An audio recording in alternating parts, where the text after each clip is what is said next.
This week is Police Week. So we want to say thanks to all the officers who serve all over our great country. Recently, give them a hand. They deserve it. They've earned it. Recently, way too many people have called for defunding and eliminating police. And they're the thin blue line between civilization and anarchy. The predictable result has been huge spikes in violent crime. Many officers have just put up their badge and resigned.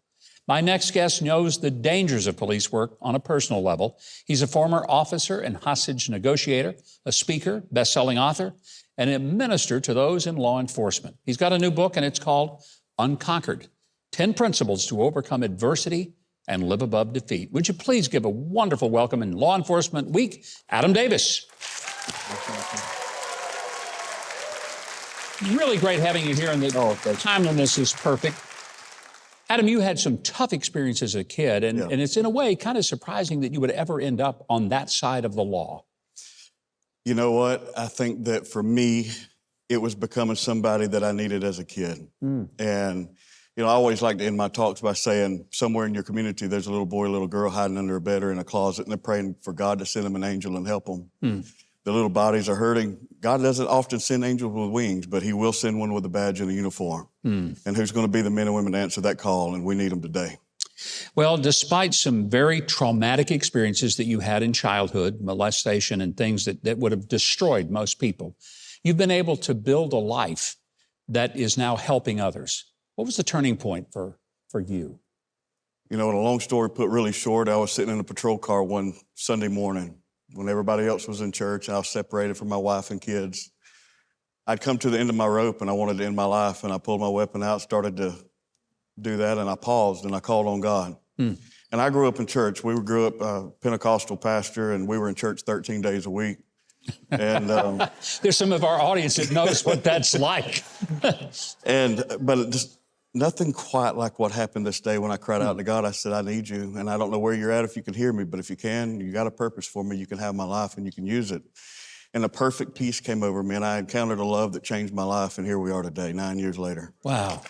What a wonderful story. Do you ever think back of how close you were to ending your life? And I'll try not to get emotional, but I think about where my kids would be today. I think about where my wife would be today. And I think about the nearly 150,000 people that I've touched through my books to this point, and that would have never happened. And I'm so thankful for his grace and saving me and redeeming me.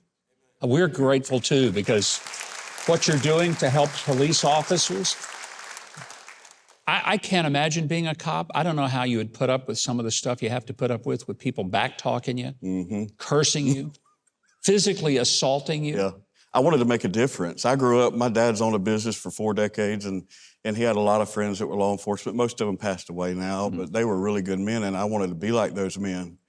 And they were really long-suffering and very patient, and it took a long time for me to get to that point. But yeah, you have to put up with a lot of stuff. Yeah. And to this point, my wife will get upset sometimes when people are running their mouth at me. And she says, why don't you just push back a little bit? You just let people run over you. And I'm like, it's not worth going to jail over. Just stay calm and let Jesus handle it. And you say, honey, if you want to get in trouble and you go to jail, go knock yourself out. Go ahead. She would do it in a heartbeat. I think we're married to the same woman. She was going to kill for me, buddy. Yeah. This is Law Enforcement Week. We're paying tribute to the fact that, and I want to say, I think 99% of law enforcement are the kind of people that I thank God for every day. Yeah. But we also are aware that there are some bad cops. Some leading agencies at the top, and then there's just some bad cops sometimes that get out of hand. How do we, as just the citizens of America, learn how to separate that tiny little minority of the bad ones so that we can better appreciate? Remember that they're human beings.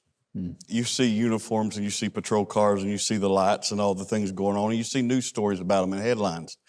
But we often forget that they're men and women. They have husbands, they have wives, they have children, they have dreams, and they have a purpose. And there is a God that sent his very own son to die for them just like he did us. Because you minister to police officers, I know that you see firsthand the divorce rate is higher among cops than it is in most other professions. What do you tell them that they need to do to be able to leave some of that stuff in the car, not take it home, and take it out on their families? You know, for me, it meant fighting for my wife and my marriage and my family more than I fought for my career.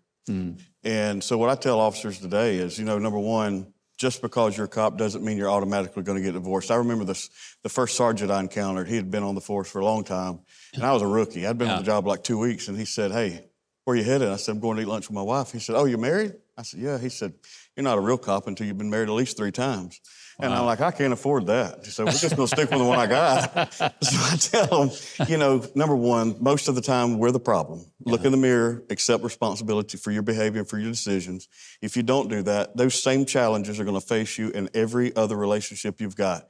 Give it to God, surrender it to Him, seek Him first, and He will redeem your marriage and reconcile that relationship. That's great advice. Great advice. Crime rates are up, particularly in major cities. And in some of those cities, Adam, it's depressing. You see people commit violent crimes, and they're out back on the streets before their victim is out of the hospital. Yeah.